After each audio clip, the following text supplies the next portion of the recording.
music on trendybeats.com. Everything you put your hand go walk. Your name go open doors. You self go be a boss. Amen. Amen. Everything you put your hand go walk. Your name go open doors. You self go be a boss. Amen. Amen. Every hustler getting paid. Where the hustle go come the pay. Your own in no go take. Amen. If you dey find work, do your own. God self go do his own. And flesh go cover bone. Amen. Amen. If you believe it, say amen.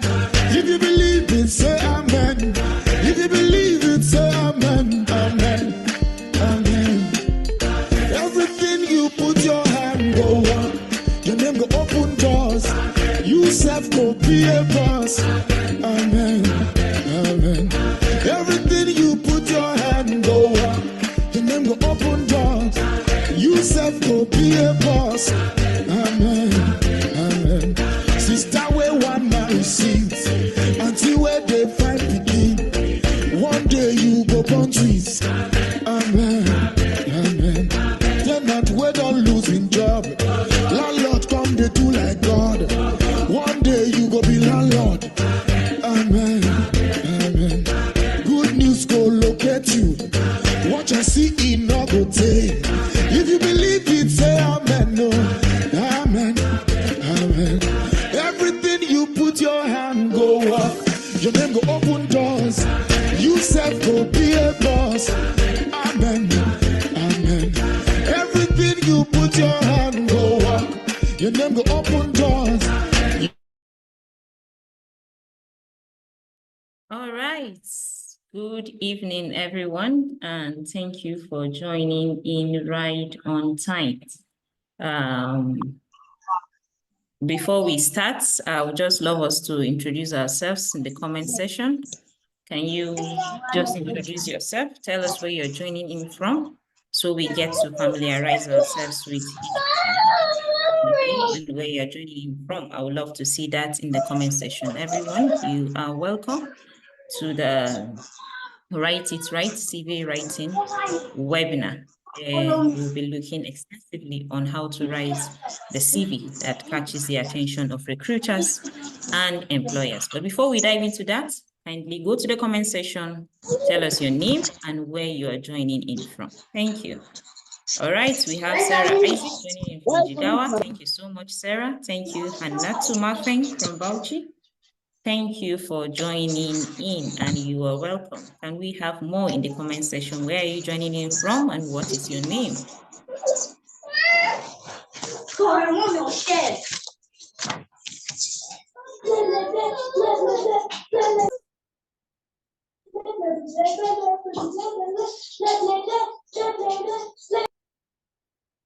All right, we have Christopher from Bauchi. And Tivash is also on the call. You're welcome, Ma. You're welcome, sir. Welcome, everyone. Thank you for joining us. Thank you, Tabitha, for joining in. I hope we're going to be having a great time this evening. Hamdia, thank you so much for joining. Thank you, Hawa. Thank you, Samantha, the star girl. You're welcome. Ibrahim, thank you. Thank you for joining. I hope we're going to be having a really enlightening time. Is this Niger, Ibrahim, or it is Niger? Thank you for joining in. Thank you, Jeremiah. Thank you, Bella from Kano. Thank you for joining in on the call.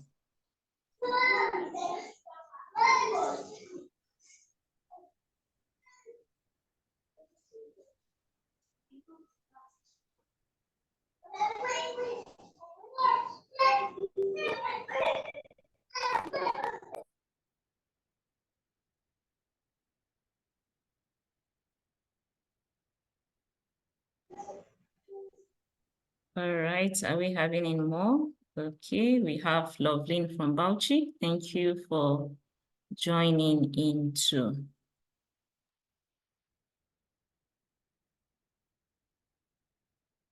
All right, while we are introducing ourselves in the comment section, I would just love to apologize Ideally, I should have my video on, but somehow I've been trying to open the video. It worked actually while I was testing, but just some few minutes ago, the video refused to work. So I hope we're able to manage the picture and the beautiful smile on my face. I believe the picture will be able to show you, yeah, this is Nadia when you see her on the streets. And I hope I can do the same for all the lovely pictures of you that are displayed on your profiles. Do we have more people introducing themselves in the comment section? We can't wait to meet you. Just tell us your name and where you are joining in from.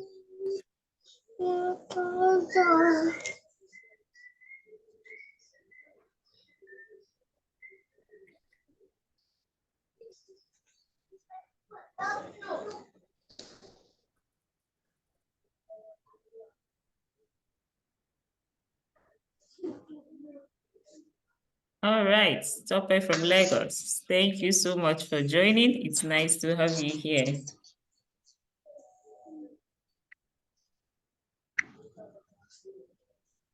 Charity, thank you for joining. It's nice to have you here too.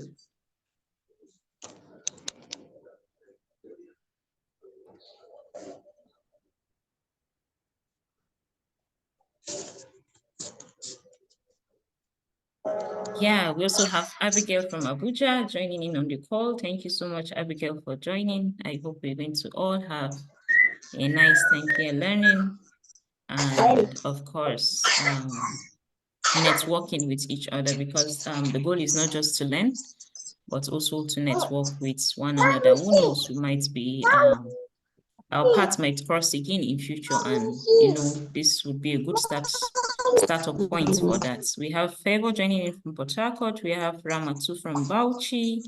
Hello and welcome to the Write It Right CV Writing webinar. I hope you are going to have a great time here.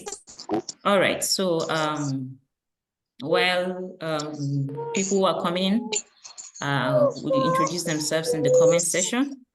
I believe this is a good time to start with the session itself.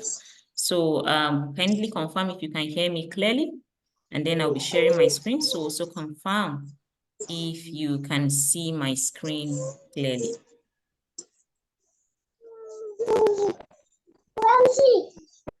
All right,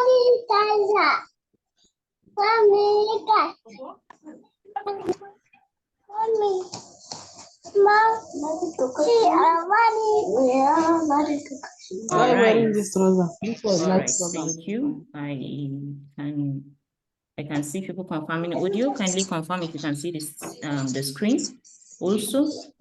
God remove the two of these. All right, thank you so much. Thank you. Thank you. Okay, there's a little noise. Wow. All right, so let me improvise a minute, please. I think that should be echo or something. I'm in a place that is kind of empty, so let me just use something that's, let me see if it can filter the noise.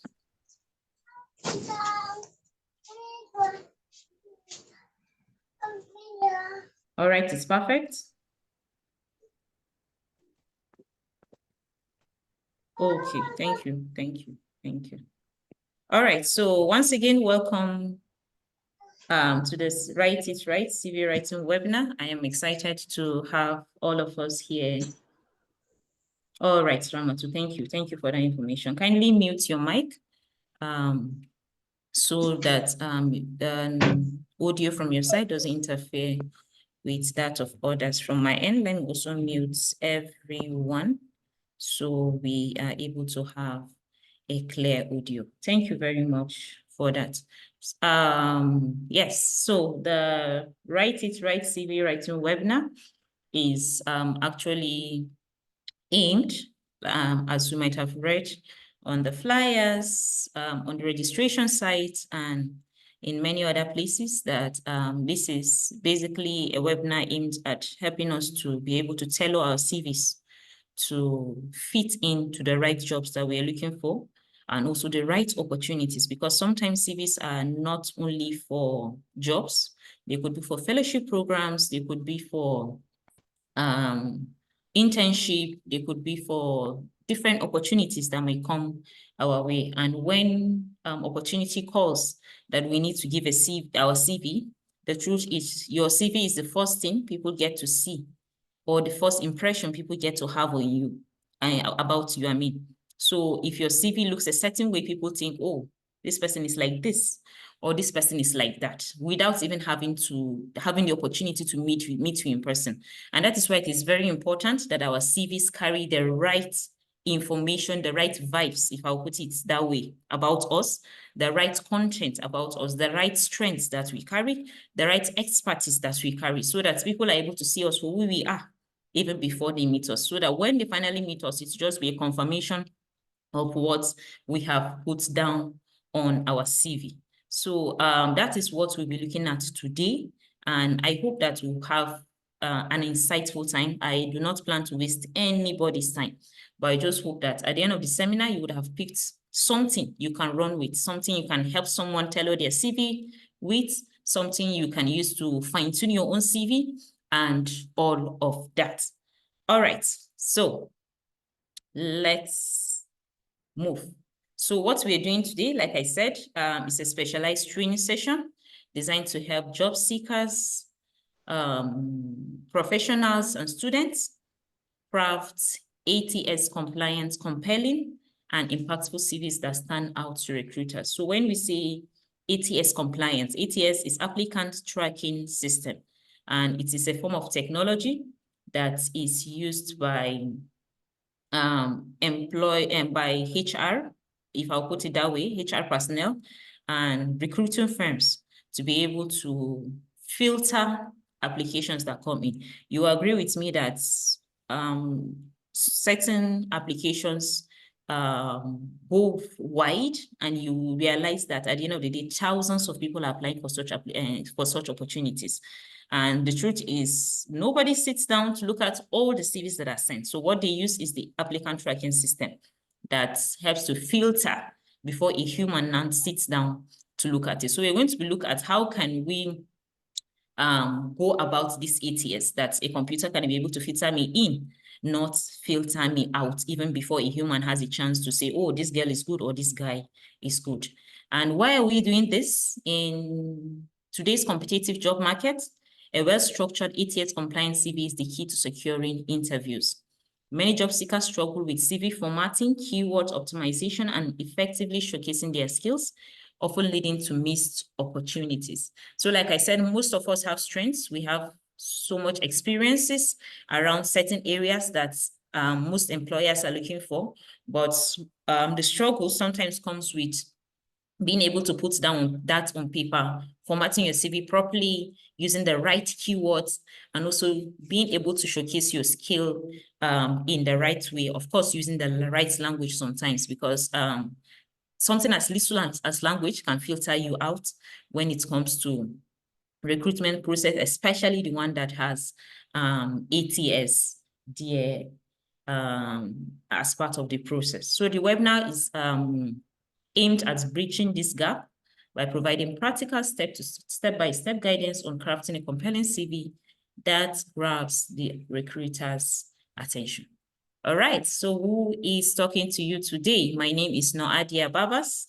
I am a communications and media strategist with expertise in strategic communication, project management, and social development. I manage organizational visibility, stakeholder engagement, and content creation at Young Leaders Network. I also have a passion for girls' empowerment, and that is what has led me to volunteering with Nigeria REIT under the Global Glow Club. I also enjoy storytelling, I enjoy reading, and I also enjoy writing. It's a pleasure to meet you all. So why do we need, okay, this is what should we have on a CV? Sorry, I am going this way because I'm assuming all of us know what a CV is, but then to place us on the same background, if you're hearing CV for the first time, CV is basically a document that carries your information.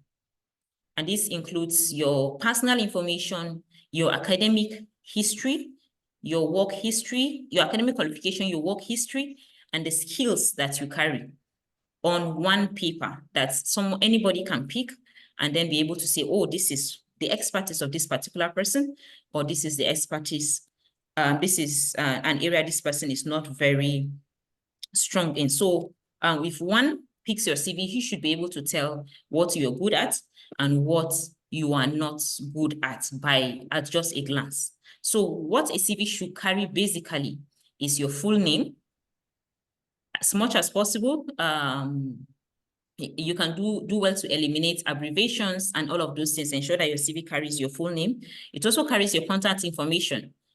For example, that has to do with your phone number and your email. If the recruiter needs to contact you, they have a means of contacting you. Your phone number, if you have more than one, put the 2, but I think it shouldn't be more than 2.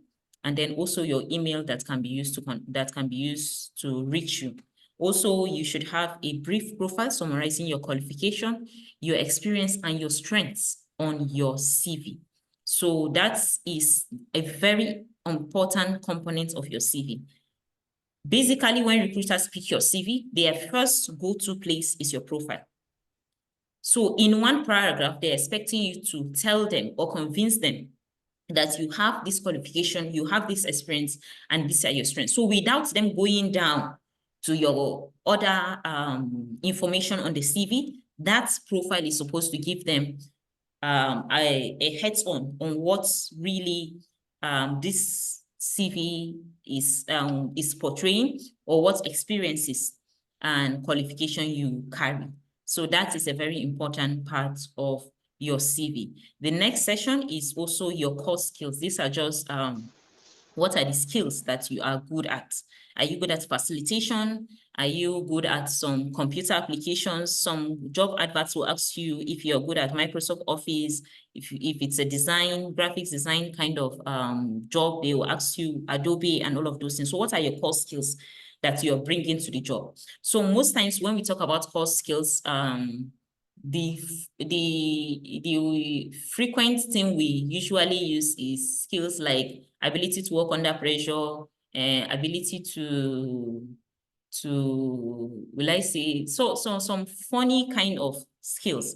But most times the recruiters and the people being recruited understand that those are not really skills that one is looking for. Why do you want to work under pressure? Does that mean that if there's no deadline for you to meet, you won't be able to meet up to what is expected of you? So what this section should carry are actually tangible skills that will be able to sell you at, skills that are related directly to your job. Permit me to say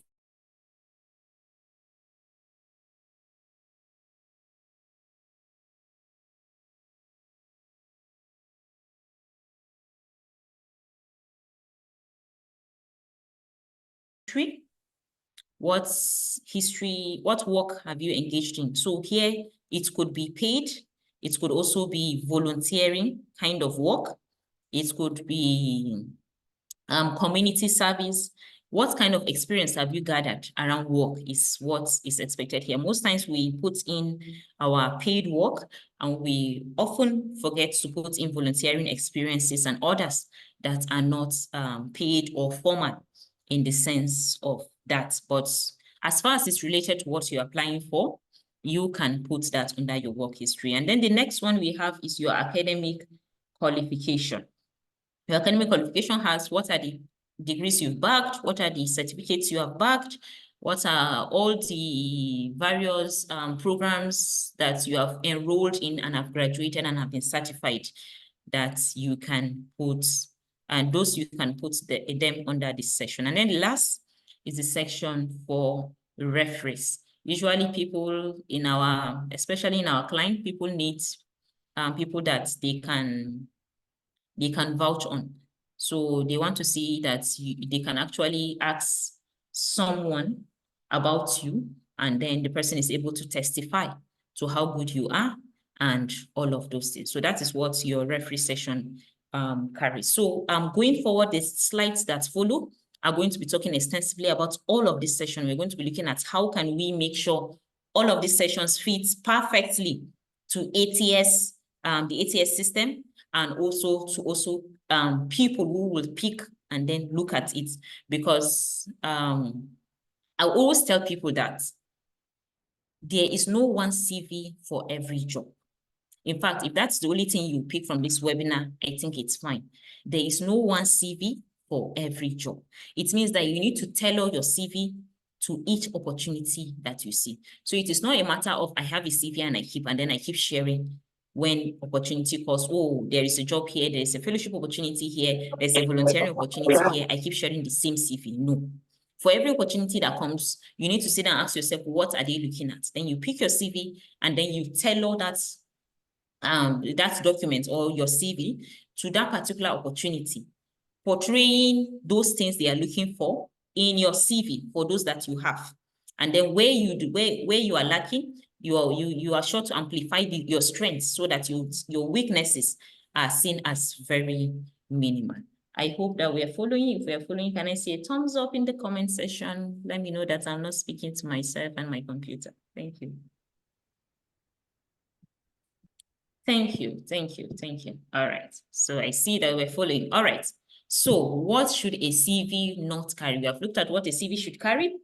What should a CV not carry? The first thing your CV should not carry is your age. It shouldn't carry your age. Oh, I'm 25 years old. It shouldn't carry your date of birth. That is because when it comes to recruiting, there are so many biases when it comes to recruiting.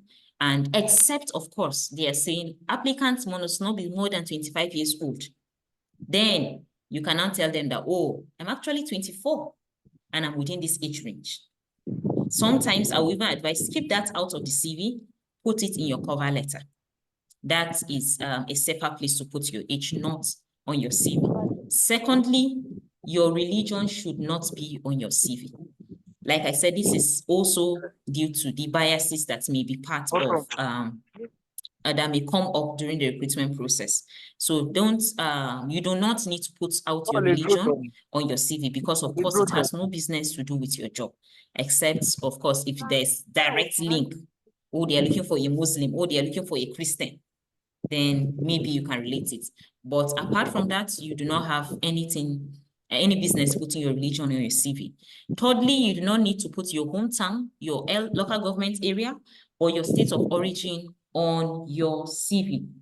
Your state of origin, your local government area, or your hometown does not need to be on your CV. All of those things are not information for your recruiter. They are just, if they want to know, they can reach out to you. Also, you do not need to put hobbies that are not relevant to your role. There are hobbies that are relevant to your role. It could be a communications role. You can tell them, oh, I love writing. It's a hobby for me. Well, that's related to your role. But when you tell them you love swimming, you love hiking, you love this or that, that is not related to your role, it's really not necessary. In fact, I just remembered a joke. Is it a meme or a joke that I saw somewhere that someone was complaining, sent a message to his boss that, sorry, I'll not be able to come today because my area is flooded. The boss replied in that you wrote you love swimming, or swimming is one of your hobbies in your CV. So please, I expect to see you in the office very soon. So you can imagine there is no need putting any hobby that is not related to your role. And then third, and 1, 2, 3, 4, 5. Fifthly, there's no need for marital status, whether you're married, single, divorced, in a complicated relationship, in an open relationship, anyhow kind of relationship, it doesn't need to be on your CV. Also, I think I joined this with the age. Date of birth does not need to also be on your CV. Lastly, your picture does not need to be on your CV. All of these things create biases for you. So people get to judge you even before they get to meet you. So what you should put out first is your skills, your strengths, and all of the technical things they are looking for, not your personal detail in the tone of all of these things that we have mentioned. And somebody can actually look at your picture and say, why is his face like that? Why is he not smiling? In fact, if you come say he will not be smiling, we cannot pick him, all of those things. So you do not need to have your picture on your CV and all of the other details that we have mentioned. All right. Now, let's look at how we can make our CV ATS compliant. The first, oh, I can't see this. Sorry.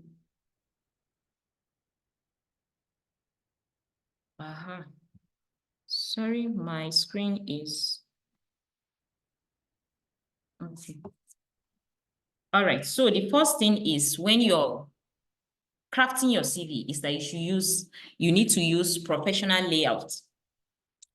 And ensure that your font styles are the standard font styles that are acceptable. Do not go and use one font style that has calligraphy kind of something. And then ATS is trying to wonder, is this jargon or something? Because ATS does not wait to ask questions. It's just deletes those kind of CVs that do not meet the requirements that it needs. So these are the usually generally acceptable fonts. They are Arial, Calibri, and also Times New Roman. For me, my go-to any day, anytime is Times New Roman. And we'll advise that you stick to size 12. Font size 12 is always your best shot when it comes to having a professional layout. Then when you are having the headings of your work and education and skills, ensure that you stick to the general ones: work experience, education, and skills, and all of those things. No go write where I go school or school where I get, and all of those things that are not the general acceptable language that are being used. Because the funny thing is that ATS is giving what it should look for, and when it doesn't see those things, it automatically deletes those things. So sometimes you have to be careful that you're not being over creative with some of these titles and captions or headings for those sessions. Then you're also advised to maximize bullet points for easy readability. So ensure that your CV is readable using bullet points. People are able to scan and then see within a few seconds what you are trying to see. You should avoid fancy fonts. Or already talked about that when we're talking about font style.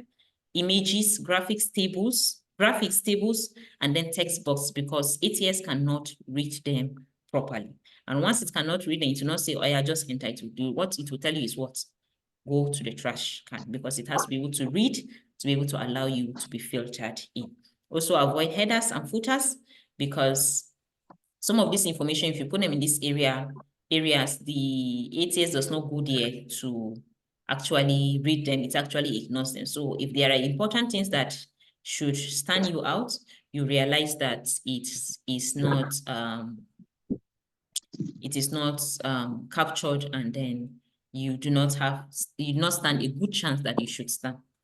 Then we also have the standard section heading. Like I've said, when it comes to work experience, it should be work experience, not professional journey, not academic pursuit for education, not my strength for skills. Ensure that you stick to the ones that are generally acceptable. Also, like I said, there is no one CV for every job. And when we're talking about that, when you see a call for application, the first thing you should look at is what are the industry-specific terms that they are using. Then you go to your CVO and look at what are these skills that I have, that they are saying it in a different way.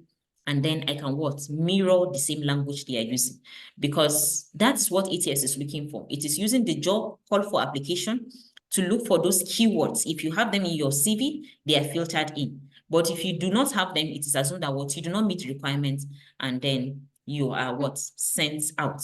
An example is data analysis. Data analysis can actually be data management. But if the call for application said they are looking for a data analyst, or they are looking for somebody that has skills in data analysis, I would advise you stick to using data analysis on your CV. The same thing with stakeholder engagement. Stakeholder engagement is what? It's relationship building. It's also customer engagement. It is all of those public partnership engagement and management and all of those things. But if the call for application says it is stakeholder engagement, you are advised to stick to what? The exact thing that is on the call for application. Also, you are to list your CV in a reverse chronological order, which this means that the most recent should come up first. That means if you're presently working, the most recent where you're working should be the first on your work experience, followed by where you left last and all of those things, not the oldest to the most recent. We'll ensure that it's in a reverse chronological order. The same goes for your education. Start with the last degree that you backed, rather than starting from primary and nursery school or primary school before you come and tell them, oh, sorry, I'm an MSc holder, and all of those other ones that are more recent. And also, when you are formatting it, it's an example on the slide. You have the place, and the organization, you have the location, and also the date that you were there. And also, you're expected to not just say you worked here, but what were the things that you did there. We're going to be looking at this in much more detail as we move on. These are some of the things, I think we've talked about this already, that are unnecessary on your CV. Pictures, fancy borders and colors, tables and columns, graphics and charts do not need to be on your CV.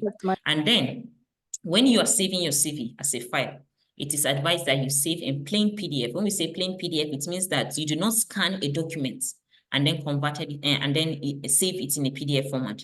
Because when you do that, it is saving it as an image, not as a plain PDF file. So ensure that it is saved as a PDF file or as a document. I would always advise that any document you are sending should be in PDF. It is because when you send in document format, which is usually Microsoft Word and all of those things, it tends to scatter on the other person's end. I don't know if any of us has experienced that before. You realize that when you send it to another person, you use 2010 Microsoft to do it, and then the person is using 2003 or 2000 and any other 2000. You realize that everything will scatter. But when you have it in PDF, maybe it goes from here or to London or to Japan or to Ukraine, everything remains intact and you are more on the safe side. So ensure that you are saving your CV in the right format. Also, when you are formatting your CV, ensure that it is short, direct to the point, and concise. For an entry level or somebody with 0 to 2 years of experience, your CV should be 1 page ideal. And you will realize that you ask me, oh, how am I supposed to fit in all this information on 1 page? So when you look at all of the things we asked you not to put on your CV, or age, your religion, and all of this, you realize that you're able to maximize more space than when you put all of those things, and then before you know it, your CV is entering 3 pages and all of those things. Recruiters really do not have time to keep flipping and looking for what they are looking for. So the more straight to the point it is, the better it serves for the purpose you are sending it for. And then if you're an experienced professional, you're advised to put it at maximum of 2 pages. Like this small note is saying by the right-hand side, recruiters spend 6 to 8 seconds scanning a CV. So it's better we keep it brief and also impactful. So whatever it is you're putting is straight to the point, it is hitting the point, and all of those things. I hope we're following. Yeah. All right. So now I said we were going to come to how to convey or articulate your roles in a particular job position. When it comes to articulating that, it is important you use action words. Action words, which are verb. If you remember primary school, those people that did not go to school that day that they taught verb, will catch you today. So you are to use verbs when you are articulating your roles in a particular position. Oh, I managed this. Oh, I led the team to doing this and this. Oh, I increased social media visibility by 30% within 3 months by so and this. Oh, I developed a policy on this and this and this. Oh, I analyzed and data and all of those things. So they want to see action. What did you really do? in that place.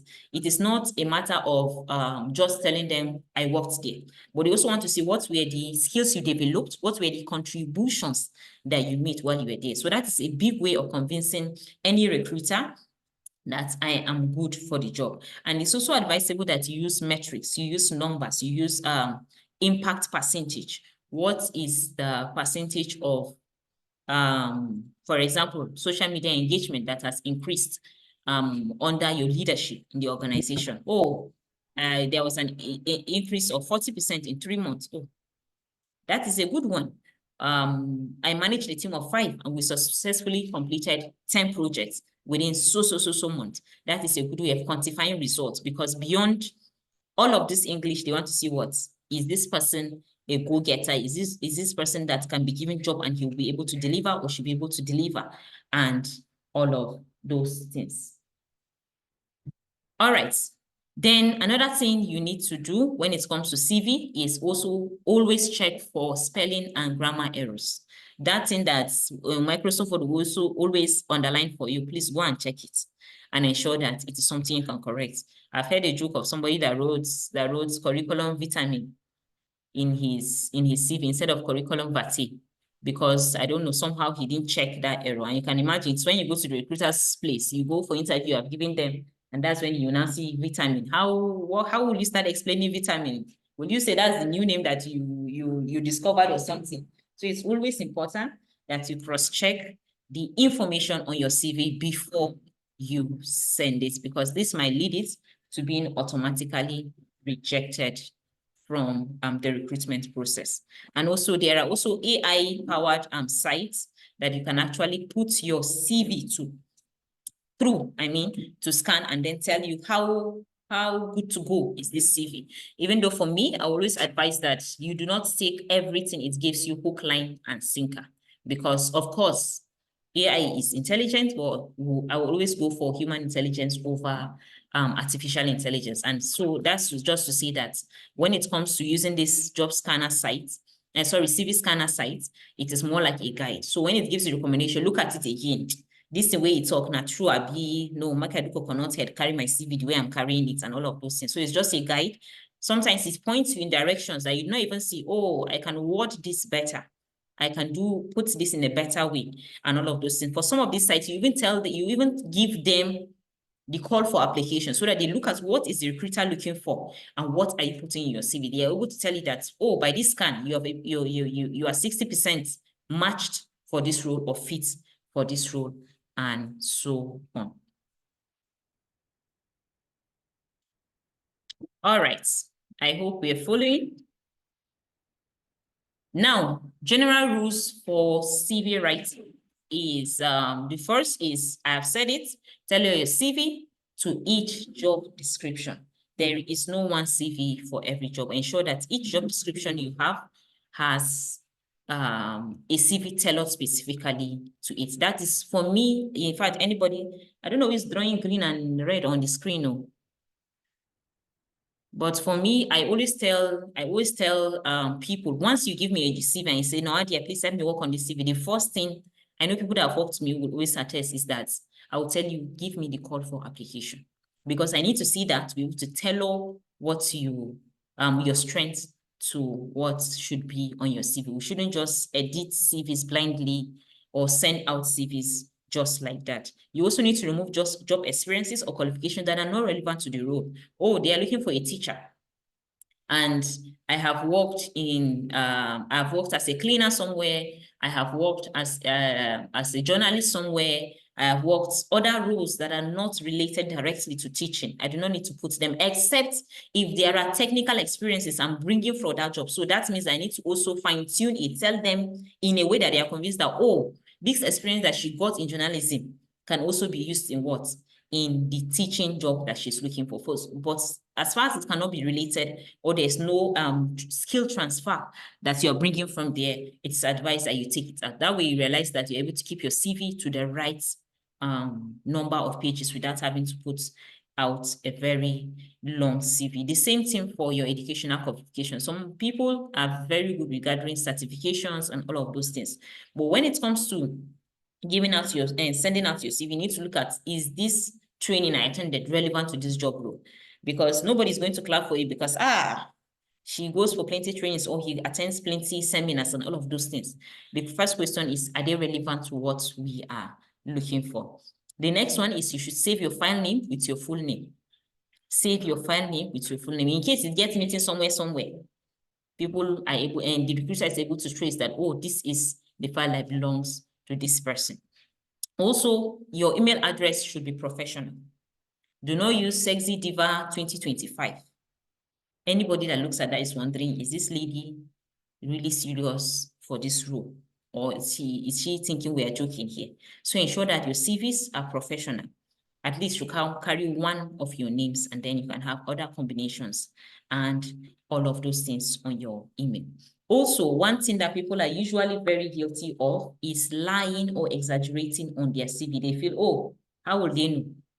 I've also heard of a joke of someone that said he can speak French. They carry him go job. Oh, they saw, yeah, my brother speak French. That was when French decided to fly out of his brain. And you can imagine, it gives you a bad reputation. There is no need to lie on your CV. If you feel this particular role, I'm not fit for it, you must not apply for it. You do not need to apply for it. You can wait for other roles or scout for other roles that you are best fit for. The next one is when you are sending out a mail for the role, especially for opportunities that requires you to send out a mail. Ensure that your name and the position of the role you're applying for are the subject of the mail. That way, it brings you out professionally. Somehow, there's a different vibe it carries when people see your name, your position. They already understand that this is what this person is applying for, especially for times when organizations are recruiting for different positions. So you're able to know that, oh, this is where this CV is sent for. And additionally, there's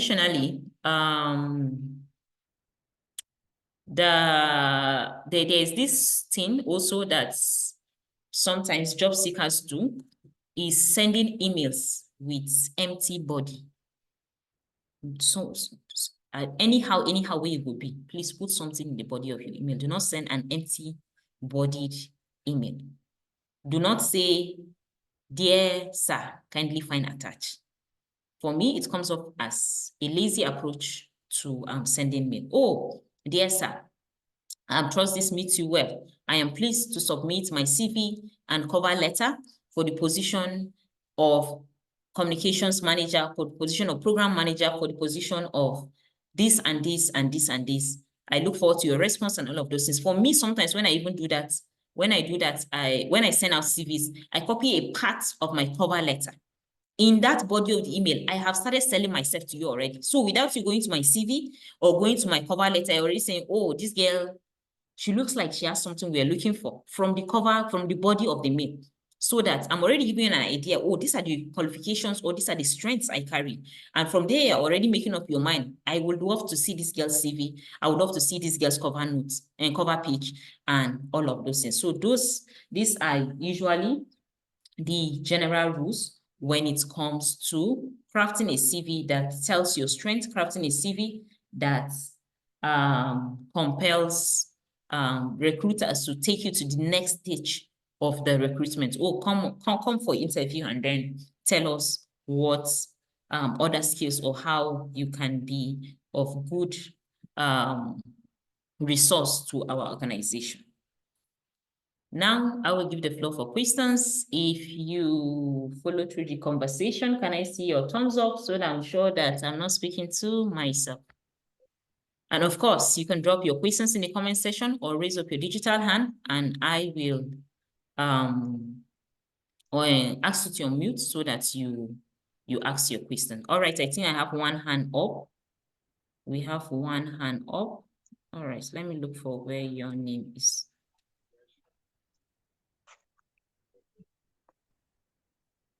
All right, just that the name is iPhone. You probably need to tell us your name and then you ask your question.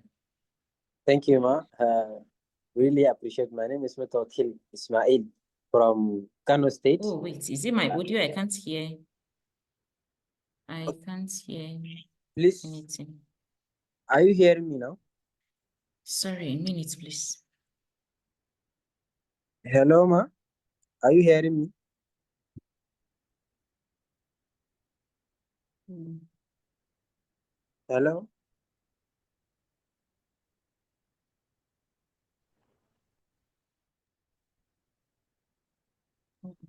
Good evening, ma. Are you? Mr. Oh, Christopher. sorry, a minute. Okay. I need to exit. All right. Let me stop sharing.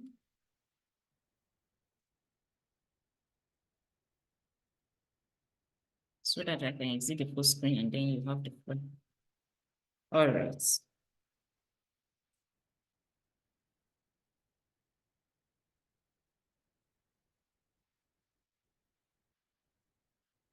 All right, so you can, let's give it a try again. I think I should hear you now. Okay. Okay, ma. Are you All hearing me right, now? yes. Yes, I can hear you. Yes, my name is Metokil Ismail from Kano State. And Mm. I really, yes, we really appreciate what you have presented today. We really got so many things that we didn't know I'm previously. happy to hear that.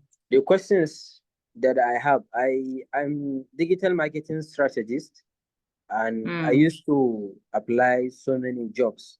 But the problem is majority of so many of the jobs that we are applying, they didn't even respond to us so that we can know why the reason that we are not being qualified.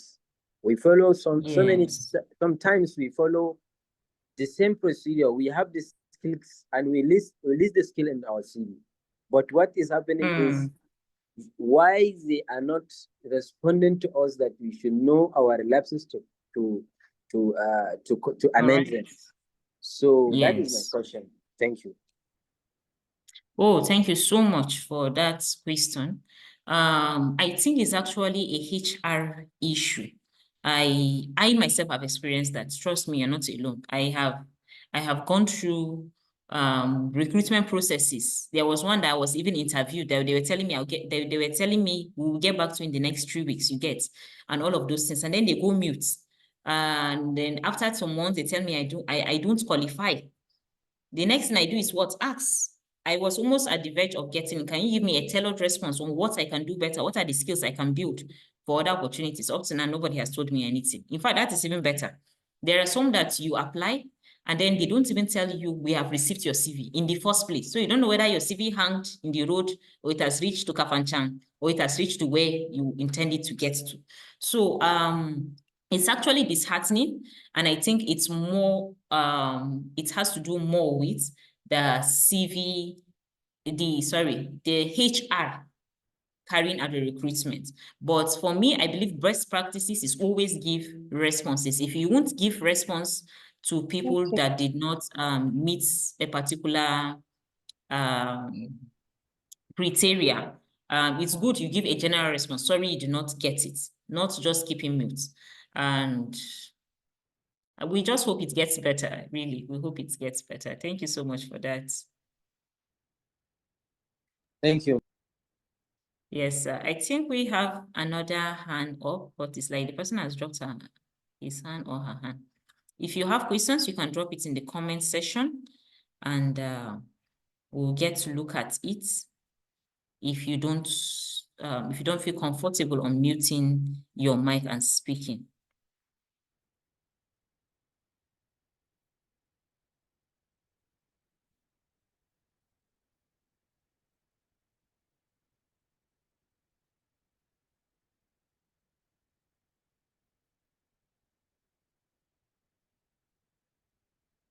All right, we have Rex in the comment section. He said most organizations will clearly tell you that we'll really get back to you if you're successful due to the large volume of applications. So it's good we note that too, yes.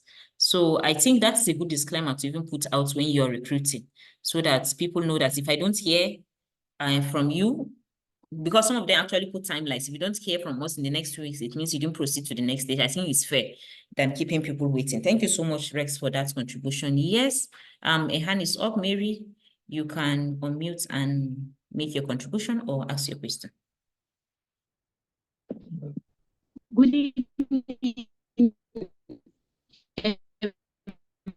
everyone. I want to say I just need some clarity. Remember when you were presenting, you said our CV should not be more than 2 page, like max 2 pages, sorry. Yes.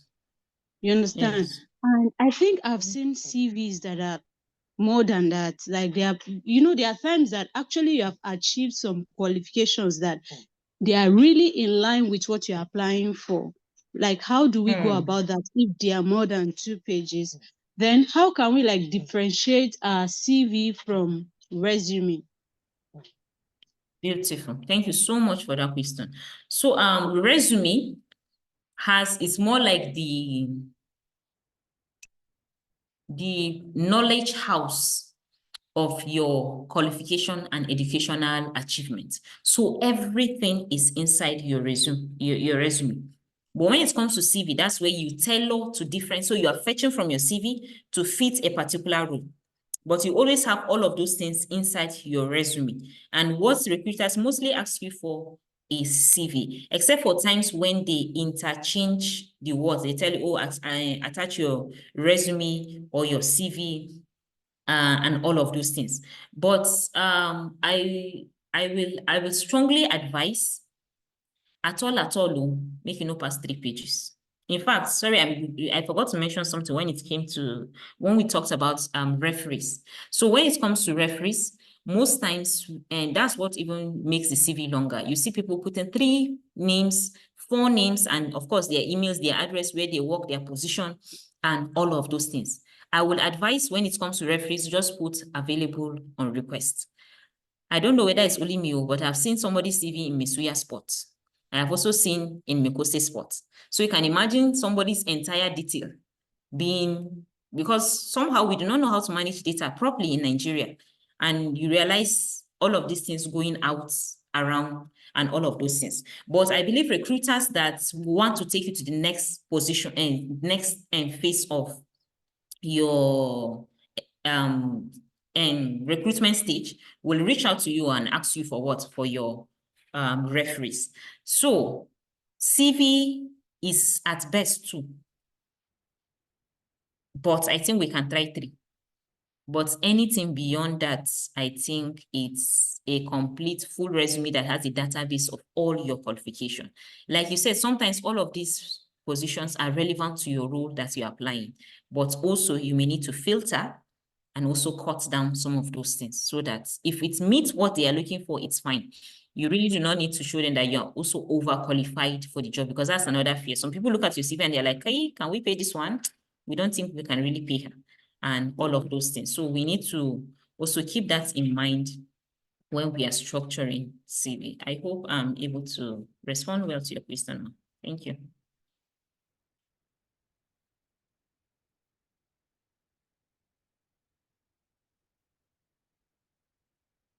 All right. So before Halimat comes up, I think let me take some from the comment section.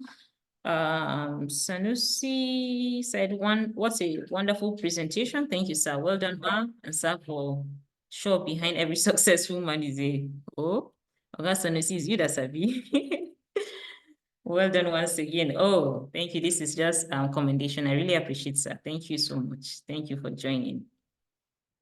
Yes, Amy, you will have the recording. So I will share the recording via email to all the people that registered on the link. So you get a chance to replay this at your leisure, especially for people that were not able to join during because of network. So someone is asking, what's the difference between a portfolio and a resume? I think they are more like similar. So sometimes these things are just industry specific when it comes to the language that is being used. Sometimes they are region and the geographic region is what is being used, but they are most times similar. Both of them plus CV, they just tell your person, the person that you are sending it to, who you are and what are the qualifications that you carry. So they are brother and sister, cousin of the same grandfather.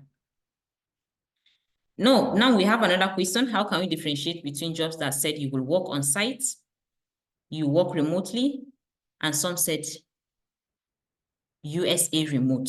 So when it says work on site, of course, it means what you have to be in the office presently and present with them wherever it is they want you to be. When they say you need to work remotely, it means you do not need to come to the office, but you can still meet up to your tasks and be able to be paid and all of those things. So when it comes to remotely, there is remotely, there is also fully remotely. So fully remotely is the one that I can be in Kafanchan and I'll be delivering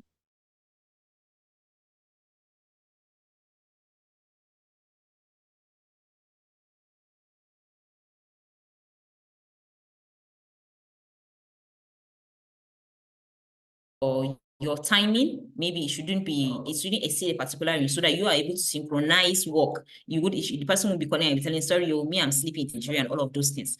So that is when it comes to fully remote.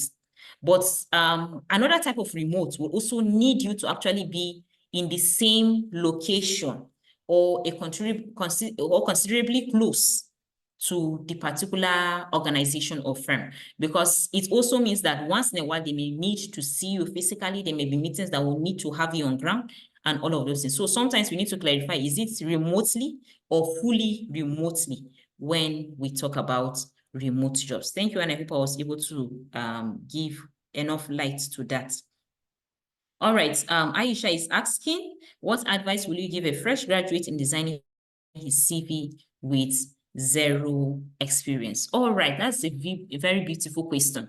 When it comes to designing CV with zero experience, one of the things you can look out, believe me, something as simple as Girls Brigade, Girl Scout, Boy Scout, and all of those things can go for work experience for you. You were not paid, but you did so many projects, you did so many things that has shown that you have some technical skills that you're bringing on the job. So sometimes those are the things you can look out for. In school, were you part of any association where there's some things that you did? You can tell them, oh, I was the treasurer of this social association. These were the things I managed. These were the projects I pushed forward for. It's a good way of filling up the space for zero experience. That's why I always encourage people, do not always wait for paid jobs. While you're looking for a job, ensure that you engage in volunteering experiences that will boost and also fill the zero experience gap for you. Also, when you know that your selling point is actually not your work experience, but maybe your academic achievements, one of the things you can do is to reverse it. So instead of putting work experience first, you'll be putting your academic experience first, and then your work comes below that. Additionally, I forgot to say this too. When you are putting your qualification, your academic qualification, there is no need of telling them I'm a 2-2 graduate, I am a 2-1 graduate, except you are very proud of that thing. And when I'm very proud, it doesn't mean that, oh, I have confidence that this thing, na me get time, no be another person do one for me. It's beyond that. It also means that what? It's something that you know will give you a plus. So I see some people CV putting their grade of graduation and all of those things. Our advice, apart from first class distinction and all of those ones that show that, oh, you led your class, I would advise you just tell them, I'm a graduate of mass communication, I'm a graduate of this, or BSc this, BTech this, HND this, and all of those things. Aisha, I hope I was able to also answer. Right, I think I'm done with the comments. I will give Halima the floor to ask her question. After that, Abraham, and then Rex will go next.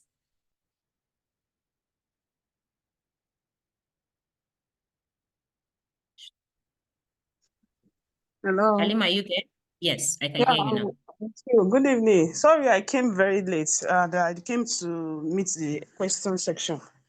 I don't know if I can get we can get those of us that came late. We can get a recorded of the meeting. And also the question I want to I don't know if you've said it in your presentation.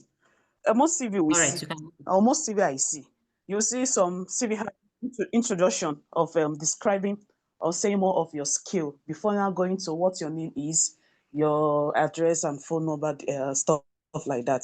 Is it advisable for you to use it? I don't know. I've not heard your presentation so far. But is it advisable for you to use an introduction of yourself or skill you can offer the organization or the company before now going to the details of your CV? All right. Hope Thank you you very get much my for that question. And yes, I got your question. So there was a demo CV or be dummy CV ne? What's the English? One of the two, sha. Dummy CV that I designed. So let me just share my screen, and then you're able to see, Okay. for me, the format that I feel is most widely accepted. Please confirm that you can see my screen. Yes, we can see. Beautiful. So for I me, can this is see the it. this is generally acceptable format I feel for me. The first is your name, your contacts, your contact and details, as you email, your phone number. Maybe before you came in, I said there is no need for your house address, really. Maybe one of the things you can do is just put the state you live in, because we do not want you jeopardizing your safety, because we do not know where your CV will end in. And really, is the person going to come to your house?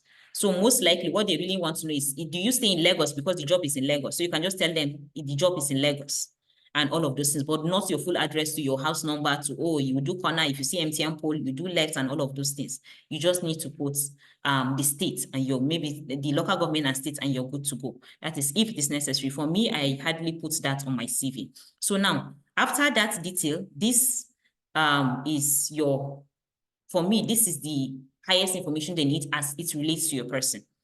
When it now comes to the next thing, your recruiter wants to see is, who are you? And that is where your profile comes in. So this paragraph is supposed to capture for me all of the things that are below, down of my CV. By reading this paragraph, the recruiter should know I have strength in this or that. For example, let's read this together. This particular person, Adezi Jamila Bola, I don't know whether it's the daughter of Bola Tinubu, but one of the people, is a media professional with 5 years extensive experience in corporate communication, content creation, and media relations. She is skilled in content writing, press releases, drafting, digital marketing, and stakeholder engagement. With expertise in graphics design, that's Canva and Adobe Suits, and social media management, she has successfully increased online engagement and audience reach for organizations. She's fluent in English and Hausa. She holds a bachelor's degree in journalism and certifications in digital marketing and public relations. If you read this, you know who this person is or what line the person already has. So your profile should come. And then the next thing I will always advise should come is your core skills, because we know your CV, what is telling us is who you are, what skills you carry. And that is where you list what are the things you can do. I also mentioned earlier that you do not need to put things like ability to work under pressure, ability to sometimes multitask can come in handy, especially when it was mentioned in the requirement that, oh, we need people that can be able to multitask. That is when you can put it in. But if it is not necessary. What they want to see is technical skills. Can you, like for this person, she's into communications, journalism, and all of those things. So she's putting skills that are related to that. News reporting and casting, content development, social media management, and all of the skills that will be relevant to her own skills, to her own job, or what she's looking at achieving. The next one are your work experiences. She was once a communications assistant, presidential media team in Abuja, and this was the date she was there. And look at how she crafted the things that she did there. She develops, because she is still there, if you look at the date, it says to date.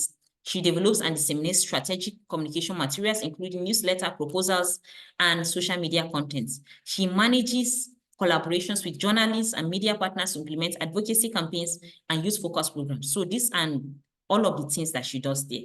Another work experience that she has is she was once a communications intern with NTA in Lagos, and she mentioned all of the things that she did. Like I said, when you are crafting your CV, start with an action word. Developed and led, managed, collaborated and all of those things. It gives you its more professional vibe. It gives it more action kind of look than when you just mention it casually. And then following that comes her what? Her educational qualification.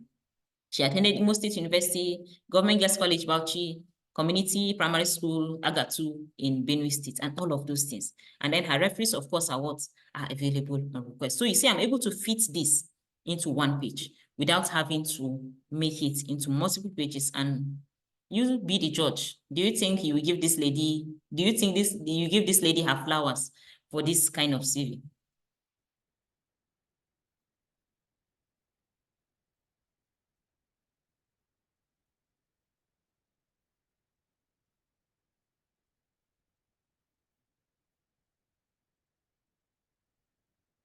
All right, I hope I'm able to respond to the question well. Yes, thank you very much. All right, thank you, Ma. Thank you. All right, Abraham, you can ask your question and then Rex will follow. Okay, good evening, Ma. Thank you for the wonderful presentation. It was so insightful, and thank you. So I have two questions. The first is for referees, particularly, I want to ask and maybe gain clarity. So, if I'm meant to write, if I'm meant to put a referee, should it be somebody that I've worked with, maybe supervisor, or I can literally put any professional person, or yeah, any person that I know that is in a professional cycle where I work, or it has to be a supervisor or someone close or in the organization I've worked with. And for students, particularly are undergraduates and are applying for either volunteering or internship or scholarship. So what perfect keyword would you suggest for us to capture in our education? Sometimes I see people put in view, or they just write the dates, they write the course they are studying in the school, and they just write the dates and they leave it for the person to just do the calculation. So how well will you suggest we tailor some of these dates and like our expected year of graduation or something like that? Thank you. All right, so thank you, Abraham. So for your first question, I hope you got when I said you do not need to have your referees on your CV unless they are being requested for. So I'm assuming that it is when they are requested for you're referring to, right? So when a recruiter reaches to you, oh, we enjoyed reading through your CV, we'd like to move forward with you. Can you send us referees that can actually attest to your capacity? Number one, you are not advised to send in family members because, of course, will your brother say you're not a good person? No, you're always a good person. When you get the job, you bring money and then everybody in the family is happy. So for conflict of interest reasons, you are not expected to put in family members. Best fit by my own waiting I know. You should put people you have worked directly with, people that can say, oh, Abraham is actually good in project implementation, this and this and this and this. So they can be people you are presently working with, they can be former superiors or colleagues that you have worked with. Those are not just anybody in the cycle, people that can actually give quality, yes, that's actually the key, quality attestation or testimony to what the recruiter is looking for, not just anybody in your cycle because, oh, I respect this man, I respect this woman, because some people may not actually go the extra mile to do this for you. But people that you've worked with directly, they understand your strengths and all of those things, they're able to give those things. Because sometimes it's not just about sending the names. Some recruiters go as far as asking for tailored responses. What are the things that this person can really do? And you know, when I think somebody's mic is on. Can you mute it, please? So when you are able to put in people that can attest, gives you a lot of stress. Thank you, and I hope I was able to respond to that. Rex, you can have the floor. All right. Good evening, everyone. Good evening, Ma. Thank you so much. I'm sorry. There was a question I didn't answer. So you said sorry, Rex, let me just address this so that I can move on to yours. So you mentioned capturing whether academic, how do you capture when you are still in school? I think in view is perfect. So that this person knows that if I'm employing this person, I still expect him to go to school and all of those things. So you can just put, Abubakar Tafawa Balewa University, and then you're able to put in view, in bracket, just beside it. And then people know that this degree is actually in view. He has not bagged this particular degree. Thank you, Rex. You can go on. All right, thank you so much, Ma. Good evening, everyone. It's a pleasure to be part of tonight's discussion. The session so far has been a very thought-provoking one for me. Yeah, so my first question is to you, Ma. I think the discussions about CV design and all, I think it's mainly fitting to the non-profit sector and private sector. So I don't know, Ma, if there is any balance you can create to applicants who are applying for government jobs, because for some government jobs, they want to know which local government you are coming from. They want to know some of those things, based on civil service requirements and all. Yes, so that's my question. Oh, yes, you're actually correct. So for, like Rex said, this is usually tailored to private sector and social development sector. So when it comes to government, some of these informations may be needed. They want to know which local government you're actually coming from, so that they know whether the quota in your local government we have taken enough people or not. So you can just put a brief section just before the profile. No, after the profile. The profile should come first, and then a brief section before your skills of, oh, this is who I am. I come from this place and all of those things. And except, even with that, I do not think you need to put in your religion, except there's a quota they're taking for Christians and a quota they're taking for Muslims. Also, you do not need to put in your marital status, because I don't think there's a quota they're taking for married people and for single people. But for local governments and your hometown, it may be relevant in when you're applying for government kind of jobs. Also, they will want to know maybe your age, if it is an age-specific role. We do not want people more than 40 years. Oh, I'm 37 years old. I never reached the 40, or you're gonna still give me the job, and all of those things. Thank you so much, Rex. And I think this is really good. All right, thank you so much, All Ma. right. Thank you for answering my first All right. question. On to the second question. Okay. Yeah, for me, I've seen a number of funny-looking CVs where you see applicants writing curriculum vitae very big at the top, and their names be very small, looking like a paragraph and all. So I wanted to, before you answered before you displayed that sample of CV, I wanted to ask if you display a sample with what you've displayed. I think it has answered this particular question. So my last question is, I've seen some CVs that have links to applicants' LinkedIn profile, especially when they've built a solid portfolio around that particular field of endeavor. Yeah, I know that the LinkedIn space is a professional space, so many competition, so many oppression here and there. So I don't know, do you think this having your LinkedIn profile as part of your CV, that immediately after your name, your contacts, your address, your phone numbers, email, then the LinkedIn, that's how I've seen it being displayed. So I don't know, do you think it's a selling point? Yeah, so yes, that's it is. I strongly feel it's a selling point, especially when your LinkedIn is up to date. Not the one that has cobwebs, so there's dust everywhere. Because if you're telling people, go and see what I'm doing on LinkedIn, it means that what you have solid and quality content there. So if you are sure that your CV, your LinkedIn is going to add plus to you, please, as much as possible, add it. In fact, that session you said, just under the name, your contact, your LinkedIn link should also be there. And that is also to say that,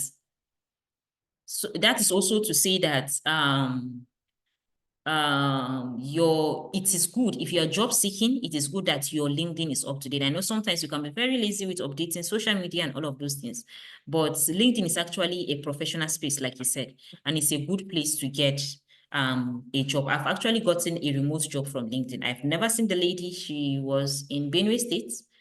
I was in Bauchi, I am in Bauchi, any of the English, and we worked remotely. I just deliver my tasks and then I get paid. On LinkedIn, she has never seen me. She just saw my work and then she reached out and said she wanted me to do this for her. So I would strongly recommend that you have your LinkedIn up to date. And if it is up to date, please add it on your CV. It gives you a very good grip of the role that you are going for. So before I come back to, I don't know if Halimat is still raising her hand, and also Ibrahim, let me look at the comment section so that I'm able to put it. And also, sometimes your social media, in fact, these days, I don't know if I'm the only one, but most recruiters ask for your social media handle. Ensure that your social media is professional. Don't go and be insulting people, dragging people every day you're fighting online. It gives a negative vibe to anybody that wants to employ you. So it's good to keep it up and doing. For me, for some jobs, they require that you share your social media, and you shouldn't do that trembling because, you know, oh, I fought with this and that. All right, so someone is asking, between education and work experience, which one should come first? So for normal chronological order, work should come before education. But like I said earlier, when I was answering Aisha's question, if your education will give you more plus than your work, maybe you had a thesis or dissertation or a project that, you know, is banging, that relates so much to this role, you can put your education first. And then maybe you don't have real-time work experience, well, you can now leave that one to come in second. But normal order is work before education. I hope I've been able to answer that question well. All right, Sheba is also asking, please, if your work experience or some of the ad hoc work you do, I think, must you all have certificates for them before including them? No, you do not need to have certificates, because I can't remember the last time anybody asked me to show my certificates. Even my degree certificate that I collected in the school that I finished, I think it was after I was given the job, that my present job, that I was asked, oh yeah, go and bring your certificates and all of those things. So you do not really need to. If you have evidence that you enrolled, maybe an email and all of those things, it can suffice. Like I said, there is no need to lie in your CV and all of those things. So I hope I was able to attend to that too. All right, someone said, and Yusuf said, kindly share more light on cover letter. My network couldn't allow me to listen. All right, we didn't actually touch well on cover letters. And the focus was on CV. Maybe we'll do another class majorly on cover letter. But when it comes to cover letter, what you should keep in mind is it goes the extra mile to put in a narrative format what you have in your CV. What are the experiences? What are the beautiful things you have done? And also for cover letter, please do not write 2 pages. Keep it to 1 page, straight to the point, hit the nail on the head, and all of those things. A cover letter is actually a 21st century version of application letter. So you're applying and telling the recruiter, recruit me because of this reason or that reason. All right, I think someone needs to mute your mic. All right, someone has a question. Taye says, should I list references on my CV, or is available on request enough? So available on request is enough. All right. Yeah, said question 1 answer already. All right, so for question 2, should I include soft skills? How do I demonstrate them effectively? And also, what is the best way to handle short-term jobs or contract roles on CVs? So yes, you can include soft skills on the skills section. Like I said, I mentioned earlier that you can add something like ability to multitask, if especially that's what they are looking for. Sometimes they are looking for skills like in communications and interpersonal skill, because maybe you are going for a front desk role, a customer related role that you need to interface with clients and all of those things. You can include it. And I will tell you that it will add more bonus to you when you go to your previous role experience and you show them how you have demonstrated customer relation or public private, how do they call it, public partnership, that PRO thing that they used to do in here, how you've interfaced with the public and presenting your organization in a very good light. It will go a long way in backing up the soft skill you have mentioned up. So it is very okay to include soft skills, especially if they're asking for those soft skills in the call for application. So usually the determining factor is what are they looking for in the call for application, and you can add them here. So the second question was the best way to handle short-term jobs or contract roles on a CV. So I think you can add them as they are. So I don't know how very short they are, but I think they should span months. and the technical skills you have put there, please add them there. If you are into short-term consultancy, you can just put them under that caption. Consultancy, and then you put in a range where you have done all of those short roles, and then put all of the beautiful things you have done during that role. So not really putting them in bits. You can just put them under the umbrella of, oh, I've done a consultancy around nutrition for children. I've done consultancy on this, and then that means you've been engaged, or freelance. I've done freelance on this, and then you're able to deliver on all of those things. So you can compress into one and then mention all of the beautiful things you have done. I hope I was also able to answer that question. So someone, Ibrahim Danjuma, is asking, what do you mean by content creating? I think that is coming from the CV I shared. Content creating is basically crafting or developing the content. I don't want to use the word to describe the word. The contents that are being disseminated. So I want to meet someone. Okay. So when it comes to content creating, it means that you are developing content, the things that somebody writes on social media. For most organizations, all of the things you see on their social media pages, if someone is doing the content creation work, he has to sit down and look at what can sell. For companies that advertise, all of the video contents they do advertising their product, this is content creation. People are looking at what will we do to touch people's emotion to buy this product? What would we do to convince people that this is the product they need? So that's content creation basically. It has to do more with projecting or selling yourself to people outside. I hope I was also able to answer that. Rex asks, are there online CV makers that you can recommend for those who do not have a personal computer to type on MS Word? Honestly, I do not know any for that for now, but I am sure Bazaar Arasaba, there will be online CV makers that you can actually leverage on. If anybody knows, maybe you can mention in the comment section so that we can just take notes of them and then check them out. I've never used any, but I have never used any, but I know that there will be technologies that can actually make you to be able to put your CV out. And one of those things is you also have to look at the flexibility. How can it also help you to further fine-tune what you want to do? Because AI is everywhere. We know that these things can actually be done. All right, I think I've gotten to the end of the questions in the chats. I don't know if we have more, either for people who want to ask verbally or for people that want to put in the comment section. If you have, this is a beautiful time to do that before we call it a day.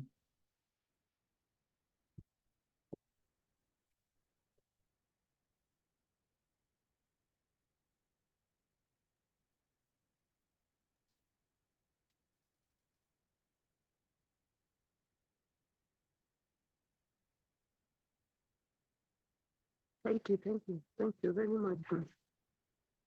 All right, thank you so much.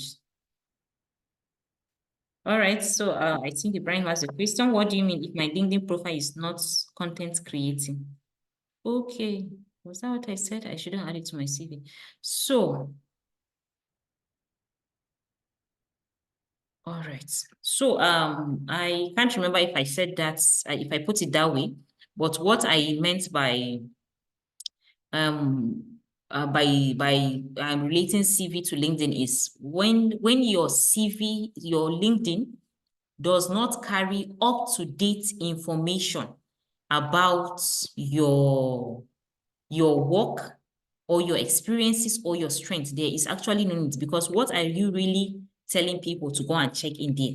But for people that upload on their LinkedIn from time to time, oh, I have participated in this training, oh, I have carried out this project and all of those things, it's also a good way to showcase to your recruiter or your prospective employer that you have strengths in this line. In fact, some recruiters will go the extra mile. Me, I have done that.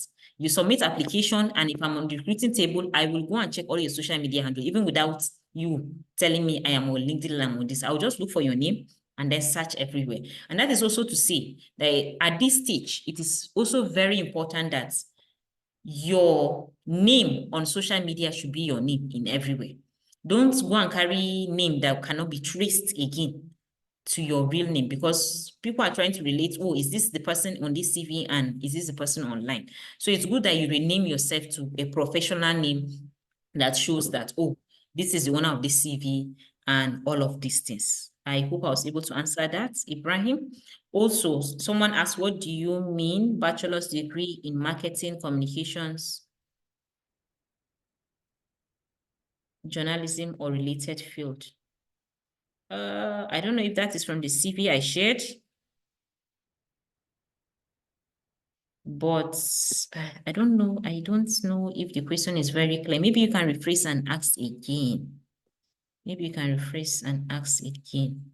Oh, so you see, Mr. Nicholas said he has done that too. So many people actually go to check your online, because actually where you know whether people have sense or not is actually online, because that's where they will test your patience, and then your home training will fly out of the window or it will stay with you and all of those things. If we have any comments, question we can share before we call it a day. And while we are doing that, I would just love to say a big thank you to everyone who has joined in on the call and has stayed so much for registering for the course in the first place and for joining me in this conversation. So like one of the things that I said we'll be doing through this call, this course is giving tailored feedback for your CVs.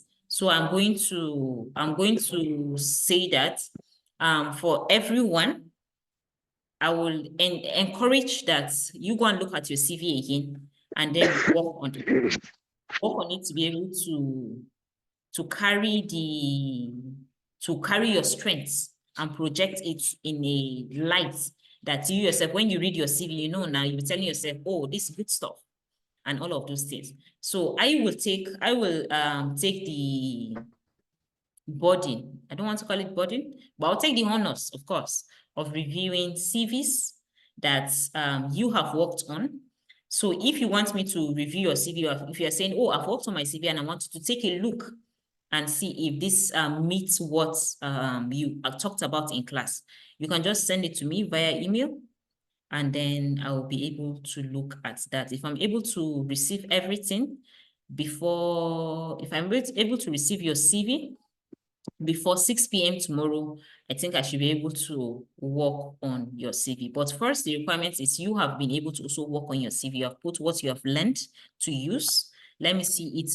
Now, let me see the efforts in your CV, and then I can be able to review it for you and have it more clearly capturing your strengths and your expertise. I hope that is good news for someone. And I look forward to seeing the efforts we'll be putting into that too.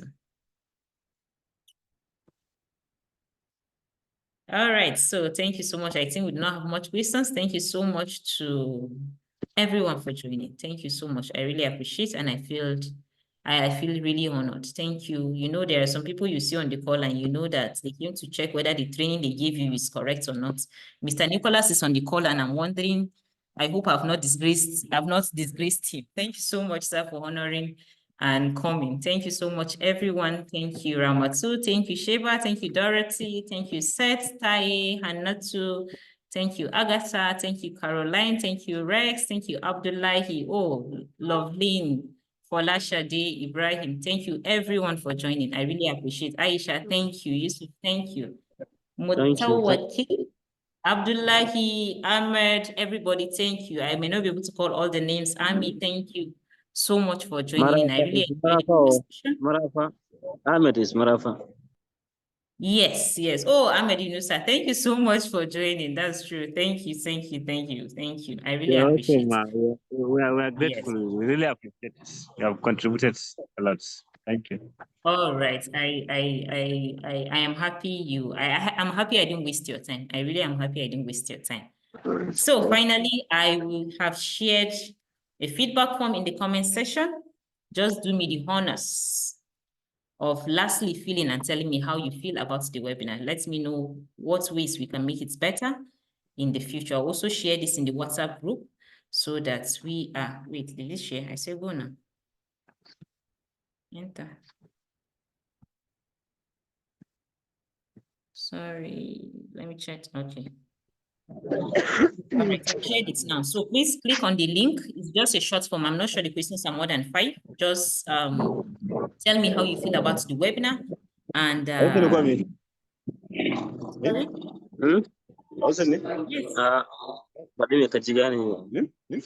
All right, I think it's not for us. So just click on that and then tell us how you feel about the webinar. And while we are doing that, let me just take a screenshot of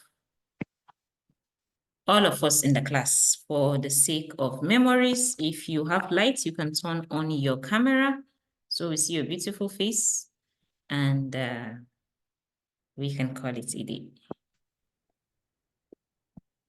All right, thank you. Let me take the second set.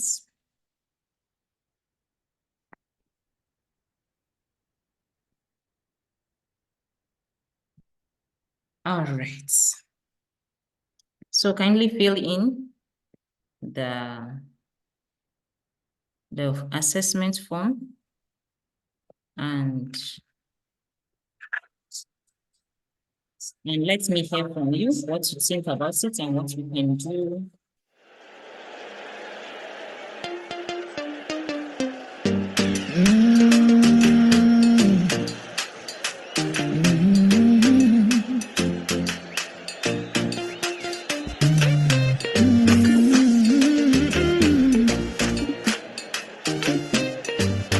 More music on trendybeats.com. Everything you put your hand go walk. Your name go open doors. You self go be a boss. Amen. Amen. Everything you put your hand go walk. Your name go open doors. You self go be a boss. Amen. Amen. Every hustler getting paid. Where the hustle go come the pay. Your own in no go take. Amen. If you dey find work, do your own. God self go do his own. And flesh go cover bone. Amen. Amen. If you believe it, say amen. If you believe it, say amen. If you believe it, say amen. Amen. Amen. Everything you put your hand go on. Your name go open doors.